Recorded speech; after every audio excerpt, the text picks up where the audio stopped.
안녕하세요. 오늘은 제 인생에서 가장 극적이고 또 가장 믿기 힘든 이야기를 들려드리려 합니다. 저는 올해 56, 이름은 윤선희입니다. 30년 가까이 동네 한의원에서 간호조무사로 일해왔습니다. 환자들 주사 맞히고 약 다리고 하루 종일 사람들의 아픈 소리 들으며 살았죠. 남편은 오래전에 뇌졸중으로 세상을 떠났습니다. 그때부터 저는 홀로 가장 노릇을 했죠. 힘들어도 제겐 딸 하나 지키는 게 전부였어요. 지연이는 제 삶의 이유였습니다. 저는 2배로 일하며 그녀를 키웠습니다. 밤늦게까지 한의원에서 일했고 새벽에 도시락을 준비했습니다. 그렇게 버티던 세월 끝에 지연이가 의대에 합격했습니다. 그 순간만큼은 세상 모든 고생이 보상받는 듯 했습니다. 남편의 영정 앞에서 저는 울며 말했습니다. 여보, 당신이 못다 이룬 꿈 우리 지연이가 해냈어. 그런데 인생은 그렇게 만만하지 않더군요. 제가 일하던 한의원 원장이 보험금을 빼돌리다 적발되면서 병원이 하루아침에 문을 닫아버렸습니다. 월급도 못 받고 퇴직금도 못 받고 그 길로 저는 실업자가 되었죠. 의대 등록금은 눈앞에 다가왔는데 손에 쥔 건 몇 푼 되지도 않는 적금뿐. 은행에 가서 대출을 알아봤지만 담보도 보증인도 없는 중년 과부에게는 힘든 게 현실이었습니다. 그 순간 저는 깨달았습니다. 아, 인생이란 게 이렇게 한순간에 무너질 수도 있구나. 창구를 나오는 발걸음은 휘청거렸습니다. 밖은 장대비가 쏟아지고 있었습니다. 우산도 없이 뛰다 미끄러져 무릎에 상처가 났습니다. 빗물과 피가 뒤섞여 흘러내렸습니다. 하느님, 왜 저한테 이런 시련을 주십니까? 그날 밤 딸이 남긴 쪽지를 보았습니다. 엄마 힘내자. 우리 둘이 함께라면 괜찮아. 그 글을 읽으며 저는 결심했습니다. 그래, 아직 끝나지 않았다. 나는 무조건 지연이를 지킨다. 며칠 뒤 대학 동창에게서 전화가 왔습니다. 선이야, 서울에 사는 정태수 회장님 댁에서 요양 도우미를 구한대. 내가 적임자야. 처음엔 망설였습니다. 56 나이의 가정부라니. 무시라도 당하면 어쩌나 두려웠습니다. 하지만 선택지가 없었습니다. 딸 등록금을 마련하려면 뭐든 해야 했습니다. 저는 대전을 떠나 서울로 올라왔습니다. 그 집은 웅장했습니다. 대리석 계단, 정원의 분수, 끝이 보이지 않는 마당. 제 눈엔 전혀 다른 세상처럼 보였습니다. 현관문이 열리고 은발의 신사가 나왔습니다. 정태수 회장. IT 업계의 거물이자 74세 남자였습니다. 첫인상은 권위적인 재벌이 아니라 어딘가 고독해 보이는 남자였습니다. 그는 제게 말했습니다. 윤 선생, 우리 집은 크지만 마음은 텅 비어 있습니다. 잘 부탁드립니다. 그 순간 제 가슴이 철렁했습니다. 저는 고개를 숙이며 대답했습니다. 회장님, 최선을 다하겠습니다. 그날 밤 작은 방에 홀로 누워서 다짐했습니다. 지연아, 엄마가 어떤 일을 하더라도 널 꼭 지켜줄게. 처음엔 일만 했습니다. 아침 7시에 아침상을 차리고 집안 곳곳을 청소하고 빨래를 하고 저녁을 준비했습니다. 하루가 정신없이 흘렀습니다. 그러던 어느 날 거실에서 쿵 하는 소리가 났습니다. 회장님이 소파에 쓰러져 있었습니다. 얼굴은 창백했고 숨소리는 거칠었습니다. 저는 달려가 맥박을 짚고 호흡을 확인했습니다. 그리고 무의식적으로 어린 시절 어머니가 불러주던 자장가를 흥얼거렸습니다. 달빛 아래 작은 새가 내 곁을 지켜준다. 놀랍게도 회장님의 눈꺼풀이 천천히 떨리더니 떠졌습니다. 그가 아주 작은 목소리로 속삭였습니다. 그 노래 내 아내가 불러주던 겁니다. 순간 등골이 오싹했습니다. 나와 이분 사이에 무슨 끈이 이어져 있다는 걸까? 그의 손끝이 제 손을 스쳤습니다. 그 미묘한 감촉에 심장이 요동쳤습니다. 저는 황급히 손을 뺐지만 이미 마음은 흔들리고 있었습니다. 그날 밤 창밖에 내리는 비를 보며 저는 속으로 중얼거렸습니다. 이건 단순한 우연일까? 아니면 운명일까? 그날은 유난히 바람이 거세던 여름밤이었습니다. 성북동 저택의 창문마다 바람이 때리며 덜컹거렸고 전등 불빛이 간헐적으로 흔들렸습니다. 저는 부엌에서 저녁을 차리던 중이었습니다. 그런데 회장님이 와인 한 병을 들고 나타났습니다. 윤 선생, 오늘은 혼자 먹기 싫습니다. 저와 함께 해 주시지요. 저는 순간 놀라 숟가락을 떨어뜨릴 뻔했습니다. 제가 가정부인데요. 가정부가 아니라 내 하루를 지탱해 주는 분입니다. 오늘만큼은 곁에 앉아 주시면 좋겠습니다. 거절해야 한다는 걸 알면서도 그의 눈빛에 담긴 쓸쓸함을 외면할 수 없었습니다. 결국 저는 식탁 맞은편 자리에 앉았습니다. 식탁 위에 촛불이 켜졌습니다. 희미한 불빛 아래 두 사람의 그림자가 벽에 겹쳐졌습니다. 건배, 우리의 오늘의. 그가 잔을 들어 올렸습니다. 저는 건배할 자격이 없는데요. 자격이라뇨?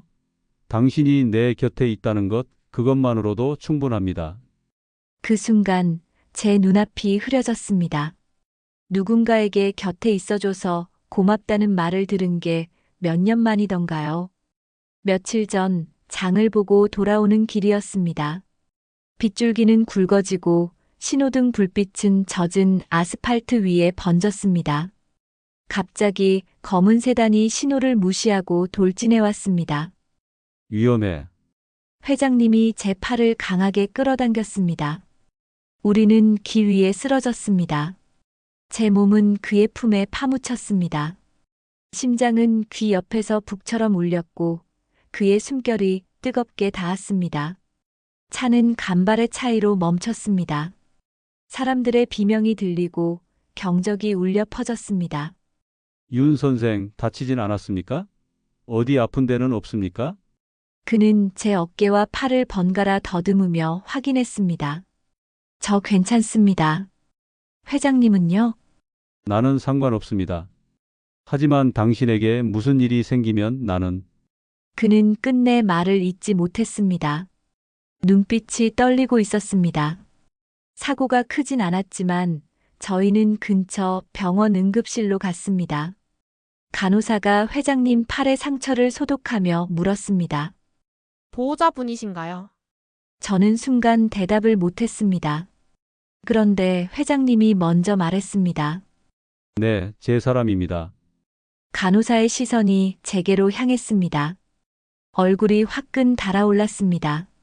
제 사람, 방금 뭐라고 하신 거지?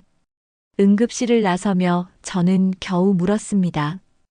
회장님, 아까 왜 그런 말씀을? 그게 제 진심이니까요. 그는 담담히 말했습니다. 며칠 뒤 회장님은 정원 산책이나 하자며 저를 불러냈습니다. 밤하늘에는 달빛이 가득했고 풀벌레 소리가 어둠을 메우고 있었습니다. 윤 선생, 나는 요즘 하루에 가장 큰 즐거움이 있습니다. 아침에 눈을 뜨면 오늘은 윤 선생이 어떤 미소를 지을까 그걸 상상하는 겁니다. 저는 발걸음을 멈췄습니다. 심장이 두근거렸습니다. 이런 말이 무례한 줄 압니다. 하지만 나는 더 이상 감정을 숨길 수가 없습니다. 그는 제 손등 위에 손을 포개 올렸습니다. 저는 움찔했지만 손을 뿌리치지 못했습니다. 내 안에서 또 다른 목소리가 속삭였습니다. 안 돼. 그러나 왜 이렇게 따뜻할까? 며칠 뒤 저녁 회장님은 작은 상자를 내밀었습니다. 안에는 오래된 만년필이 들어 있었습니다. 이건 아내가 생전에 쓰던 겁니다. 하지만 이제는 윤 선생이 간직해 주셨으면 합니다. 저는 고개를 저었습니다. 안 됩니다, 회장님. 이런 귀한 걸 제가 어떻게...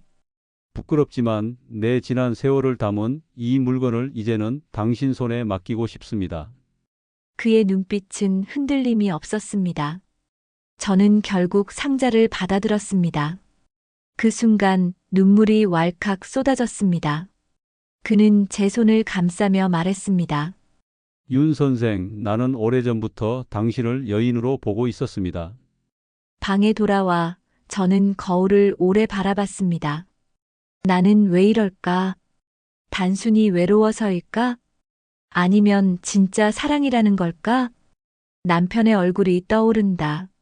함께 웃던 기억, 마지막 날의 차가운 손길. 그런데 오늘 정 회장님의 눈빛이 내 가슴을 흔들었다. 나는 이제 어디로 가야 하는 걸까? 도망쳐야 할까? 아니면 받아들여야 할까? 여름방학이 되자 제 딸 지연이가 한국으로 돌아왔습니다. 몇 달 만에 보는 딸의 얼굴은 더 성숙해져 있었고 눈빛은 한층 깊어져 있었습니다. 엄마, 보고 싶었어요. 지연은 제 품에 안기며 환하게 웃었습니다. 그 순간 제 모든 고생이 보상받는 듯 가슴이 뭉클했습니다. 저는 속으로 다짐했습니다. 그래, 내가 여기서 버티는 이유는 결국 너야. 내가 내 전부니까. 그런데 그날 지연이 예상치 못한 소식을 전했습니다. 엄마, 저 사귀는 사람이 있어요. 이번에 같이 왔어요. 저는 놀랐지만 동시에 기뻤습니다. 아, 내 딸도 이제 사랑을 하는구나. 가슴이 벅차올랐습니다. 저녁 무렵 현관문이 열리며 지연이 들어왔습니다. 그 뒤를 따라온 청년의 얼굴을 본 순간 제 심장은 얼어붙었습니다. 그 청년이 다름 아닌 정태수 회장의 손자였던 겁니다. 순간 제 손에서 들고 있던 와인잔이 흔들려 와인이 바닥에 쏟아졌습니다. 붉은 액체가 대리석 바닥에 번져나가며 불길한 그림자를 만들었습니다. 엄마, 이분이 제가 사귀는 사람이에요. 지연은 해맑게 웃으며 그를 제 앞에 세웠습니다. 청년은 공손히 인사했습니다. 안녕하세요. 저는 정재민이라고 합니다. 제 목이 바짝 타들어갔습니다. 말이 나오지 않았습니다. 회장님도 그 자리에 있었습니다. 그 역시 표정이 굳어 있었습니다. 무겁고 차가운 정적이 거실을 뒤덮었습니다. 억지로 차린 저녁 식탁. 지연은 즐겁게 이야기를 이어갔습니다. 재민 씨가 저를 많이 챙겨줘요. 같이 도서관도 다니고 힘들 때 옆에 있어줬어요. 하지만 제 귀에는 아무 말도 들어오지 않았습니다. 포크를 쥔 손이 덜덜 떨렸습니다. 회장님도 음식에 손을 대지 못한 채 깊은 생각에 잠겨 있었습니다. 재민은 눈치를 살피며 말했습니다. 할아버지, 저 윤 선생님이 여기 계실 줄 몰랐습니다. 하지만 전 지연이를 진심으로 사랑합니다. 순간 회장님이 천천히 고개를 들었습니다. 그의 눈빛에는 복잡한 감정이 섞여 있었습니다. 저녁 후 지연은 방으로 들어갔습니다. 회장님과 저는 거실에 남았습니다. 무거운 침묵이 이어졌습니다. 윤 선생 이제 어떻게 해야 합니까? 회장님의 목소리는 낮고 떨렸습니다. 저는 입술을 깨물었습니다. 저도 모르겠습니다. 이건 너무 큰 인연의 장난 같아요. 그 순간 문이 벌컥 열리더니 회장님의 아들 정우석이 들어왔습니다. 아버지, 지금 이게 무슨 상황입니까? 우석은 저를 노려보며 소리쳤습니다. 가정부가 감히 우리 가문과 엮입니까? 이제 보니 딸까지 우리 손자와 엮으려 한 겁니까? 저는 충격에 숨이 막혔습니다. 그런 게 아닙니다. 저는 몰랐어요. 거짓말 마십시오. 결국 돈 때문 아니오? 회장님이 자리에서 벌떡 일어났습니다. 우석, 그만해라. 윤 선생은 그런 분이 아니다. 아버지, 눈 좀 뜨세요. 이 여자 때문에 가문이 흔들리고 있습니다. 거실 안은 마치 폭풍처럼 휘몰아쳤습니다. 그날 밤 지연은 제 방에 찾아왔습니다. 엄마, 이게 무슨 일이에요? 저는 차마 진실을 말할 수 없었습니다. 그저 딸의 손을 잡고 눈물만 흘렸습니다. 지연아, 미안하다. 엄마가 널 힘들게 했구나. 엄마 제발 말해줘요. 도대체 무슨 비밀이 있는 거예요? 그 순간 저는 느꼈습니다. 더 이상 숨길 수 없다는 걸. 며칠 뒤 회장님의 자녀들과 손주까지 모인 자리에서 결국 진실이 드러났습니다. 제가 회장님과 가까워진 사실, 그리고 딸과 손자의 관계까지. 사람들의 눈빛은 칼날 같았습니다. 가문을 무너뜨릴 생각이냐? 어머니 제발 그만두세요. 저도 창피해요. 지연까지 울먹이며 제게 등을 돌렸습니다. 저는 그 자리에서 무너져 내렸습니다. 나는 가족에게도 세상에게도 아무도 이해받지 못하는구나. 짐을 싸려는 제 앞을 회장님이 막아섰습니다. 윤 선생, 가지 마시오. 나는 당신 없이는 살 수 없습니다. 그의 눈빛은 단호했습니다. 그리고 그날 밤 우리는 처음으로 서로의 입술을 마주했습니다. 눈물이 함께 흘렀습니다. 방에 돌아와 거울을 바라봤습니다. 나는 지금 어디로 가고 있는 걸까? 정말 사랑일까? 아니면 단순한 의지일까? 사람들은 나를 욕하겠지. 가정부가 감히 나이 차이 많은 회장과. 하지만 오늘 그의 손길은 너무 따뜻했다. 내가 살아있다는 걸 처음으로 느꼈다. 도망쳐야 할까? 아니면 이 사랑을 붙잡아야 할까? 그날 이후 저택의 공기는 무겁게 가라앉았습니다. 누구도 웃지 않았고 식탁 위에서는 숟가락 소리조차 크게 울려 퍼졌습니다. 이 집에서 나는 이제 언제 쫓겨나도 이상하지 않다. 그런 생각이 머릿속을 맴돌았습니다. 하지만 회장님은 달랐습니다. 그는 더 자주 제 곁에 머물렀습니다. 심지어 손자 재민과 지연이 함께 있을 때조차도 제 쪽으로 시선을 보냈습니다. 결국 어느 날 회장님의 자녀들이 모여 가족 회의를 열었습니다. 긴 테이블 위 차가운 공기가 감돌았습니다. 우석이 먼저 입을 열었습니다. 아버지, 더는 안 됩니다. 이 여자 때문에 가문이 흔들립니다. 가문?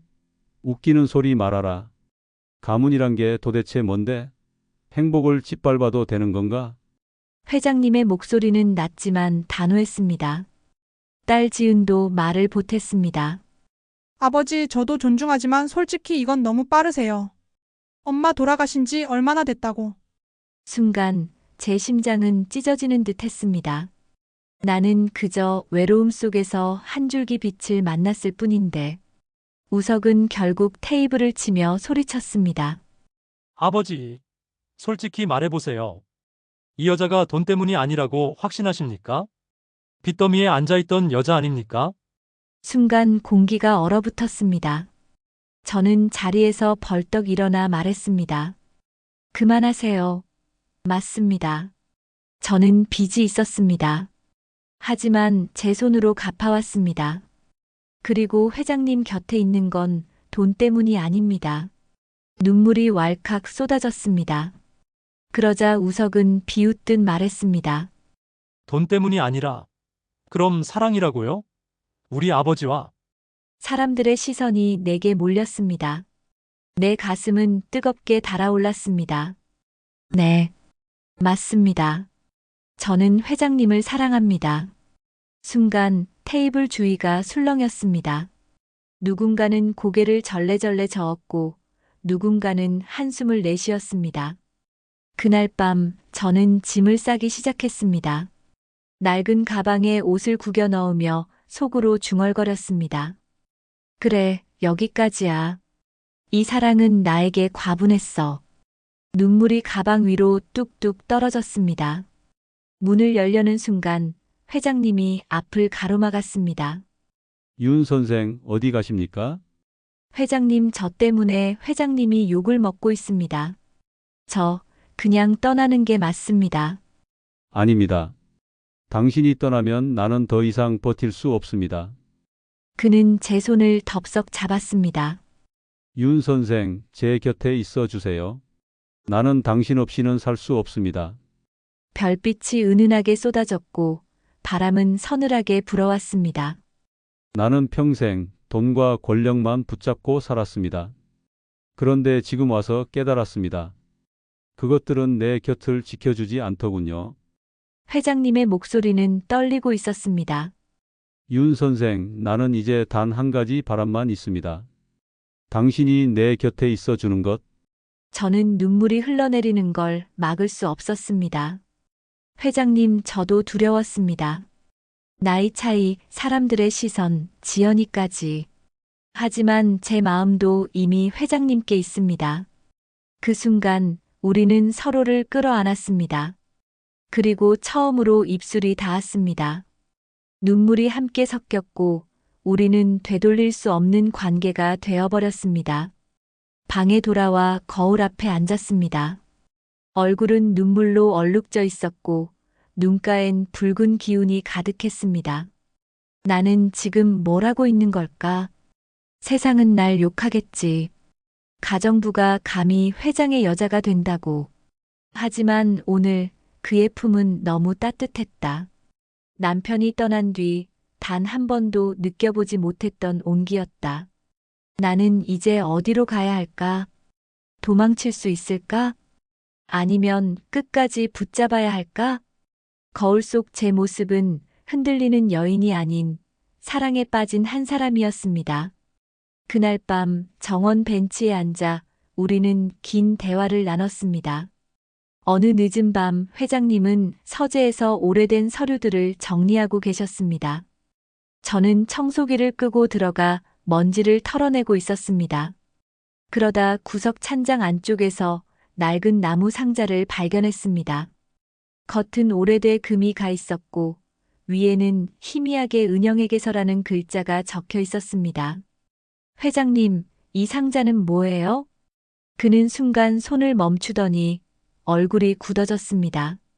그건 아내가 남기고 간 겁니다. 나는 아직 열어보지 못했어. 저는 상자를 조심스럽게 건네드렸습니다. 그의 손이 떨리는 게 보였습니다. 상자 안에는 빛바랜 편지 여러 장과 낡은 사진들이 들어 있었습니다. 그는 천천히 첫 번째 편지를 펼쳤습니다. 여보, 만약 내가 당신 곁을 떠나게 된다면 언젠가 당신 옆에 다른 사람이 올 거예요. 그때 부디 두려워하지 말고 그 손을 잡으세요. 그 사람이 당신의 외로움을 치유할 운명의 사람일 테니까. 편지를 읽던 회장님의 눈가가 붉어졌습니다. 저는 숨을 삼켰습니다. 그의 아내, 이은영 여사가 남긴 마지막 목소리였습니다. 윤 선생, 이게 무슨 뜻일까요? 아내는 이미 알고 있었던 걸까요? 그는 편지를 꼭 쥐며 떨리는 목소리로 말했습니다. 저는 눈물이 왈칵 터져 나왔습니다. 회장님, 아마도 이은영 여사님은 회장님의 행복을 누구보다 바란 거예요. 그래서 이렇게 말씀을 남긴 거예요. 며칠 뒤 가족들이 모두 모인 자리에서 회장님은 편지를 공개했습니다. 우석은 불편한 기색을 감추지 못했습니다. 아버지, 돌아가신 어머니의 글을 이렇게 이용하시는 겁니까?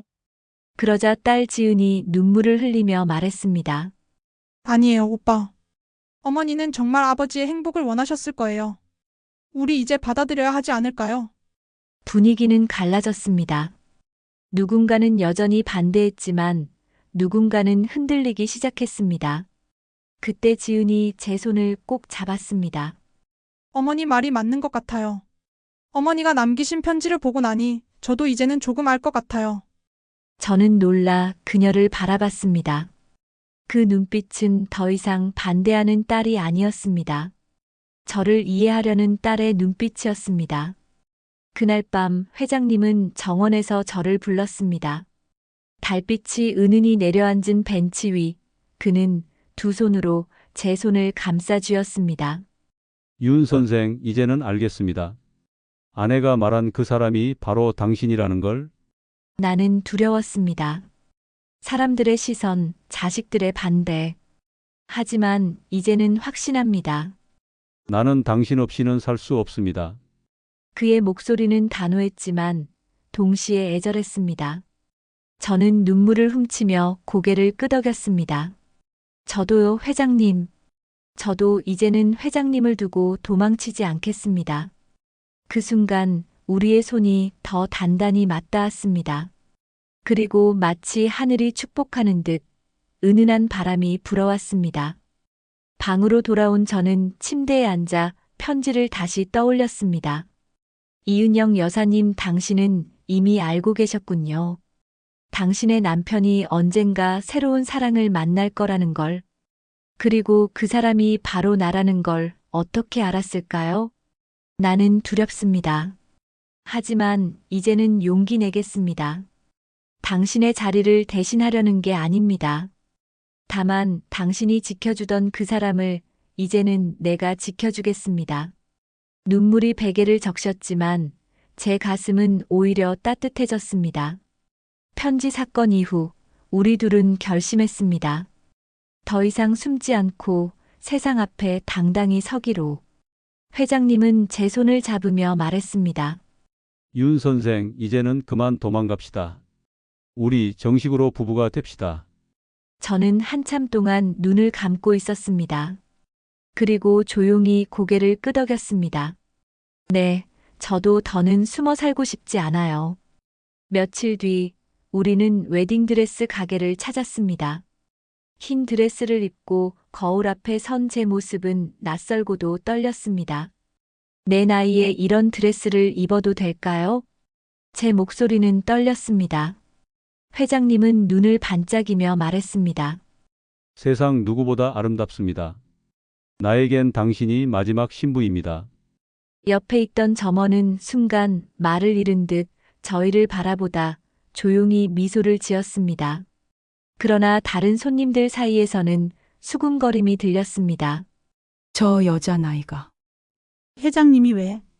그 소리에 가슴이 철렁했지만 회장님의 단단한 손길이 제 등을 감싸 안았습니다. 선희 씨, 그 어떤 말도 신경 쓰지 마세요. 나는 지금 세상에서 가장 행복합니다. 결혼식은 크지 않게 치렀습니다. 가족과 가까운 지인만 모인 자리였지만 그 순간만큼은 세상에서 가장 화려했습니다. 하얀 꽃잎이 흩날리는 가운데 회장님은 제 손을 잡고 입장했습니다. 하객들의 시선이 쏟아졌지만 저는 두렵지 않았습니다. 회장님은 모두 앞에서 말했습니다. 오늘 이 순간 내 인생은 다시 시작됩니다. 나는 이제 혼자가 아닙니다. 그리고 나와 함께할 이 사람은 세상에서 가장 소중한 내 사랑입니다. 저는 눈물이 흘러내려 말을 잇지 못했습니다. 하객들의 박수 속에서 우리는 서약의 입맞춤을 나눴습니다. 우리는 오랫동안 꿈꾸던 신혼여행을 떠났습니다. 파리, 에펠탑 앞에서 사진을 찍으며 회장님은 제 손을 꼭 잡았습니다. 선희 씨, 이 순간을 평생 잊지 않을 겁니다. 저도요. 이렇게 멀리까지 와서 당신과 함께라니 꿈만 같아요. 몽마르트르 언덕에서는 길거리 화가가 우리의 초상화를 그려줬습니다. 그림 속 두 사람은 젊은 연인처럼 환히 웃고 있었습니다. 로마, 트레비 분수 앞에서는 함께 동전을 던지며 소원을 빌었습니다. 내 소원은 단 하나, 당신과 오래오래 사는 겁니다. 저도 같은 소원 빌었어요. 콜로세움에 서서는 서로를 바라보며 웃었습니다. 여기서 검투사 대신 나랑 싸울래요? 회장님의 농담에 저도 모르게 웃음이 터졌습니다. 바르셀로나, 구엘 공원의 화려한 모자이크 벤치에 앉아 아이스크림을 나눠 먹었습니다. 달아요. 회장님, 한 입 더 드세요. 내겐 당신이 더 달콤하오. 그 말에 얼굴이 붉어졌고 저희는 아이처럼 웃었습니다. 신혼여행에서 돌아온 뒤에도 우리의 삶은 달콤했습니다. 아침이면 잘 잤나요? 라는 인사로 하루를 시작했고 저녁이면 함께 주방에 서서 요리를 하며 장난을 쳤습니다. 오늘은 내가 국을 끓여 볼까요? 회장님, 소금 너무 많이 넣으셨어요. 그래도 당신이 먹어주니 꿀맛 같소. 우리는 주말이면 전시회에 가고 손을 잡고 공원을 산책했습니다. 평범한 하루가 특별한 하루가 되는 기적이 이어졌습니다. 얼마 지나지 않아 딸 지연과 재민에게서 기쁜 소식이 전해졌습니다. 엄마, 할머니가 되실 거예요. 손자가 태어났을 때 회장님은 눈물을 글썽이며 말했습니다. 내가 할아버지가 되다니 하지만 당신 덕분에 오늘이 가장 젊은 날 같소. 작은 손이 제 손가락을 꼭 쥐었을 때 저는 깨달았습니다. 이제 나는 진짜 가족을 얻었구나. 밤에 침대에 누워 창밖 별빛을 바라보며 생각했습니다. 돌이켜보면 내 인생은 절벽의 연속이었다. 남편의 죽음, 빚더미, 세상의 편견. 하지만 절망 끝에 나는 새로운 사랑을 만났다. 나이, 신분, 그런 건 중요하지 않았다. 중요한 건 서로를 진심으로 아끼고 존중하는 마음. 그리고 지금 나는 인생의 두 번째 봄을 살고 있다. 저는 회장님의 손을 꼭 잡고 속삭였습니다. 고마워요. 내 인생에 다시 봄을 주셔서. 그는 미소 지으며 대답했습니다. 아니요, 봄은 늘 당신 안에 있었어. 내가 늦게 발견했을 뿐. 여러분, 인생은 늘 예기치 못한 순간에 선물을 줍니다. 절망의 끝에서 새로운 희망이 찾아오듯 저 역시 그렇게 두 번째 사랑을 만났습니다. 혹시 지금 힘든 시간을 보내고 계신 분이 있다면 꼭 말씀드리고 싶습니다. 포기하지 마세요. 사랑과 행복은 언제든 가장 뜻밖의 순간에 찾아옵니다. 오늘 제 이야기가 마음에 와 닿으셨다면 구독과 좋아요 부탁드립니다. 여러분의 작은 손길이 더 많은 이야기를 만드는 큰 힘이 됩니다. 감사합니다.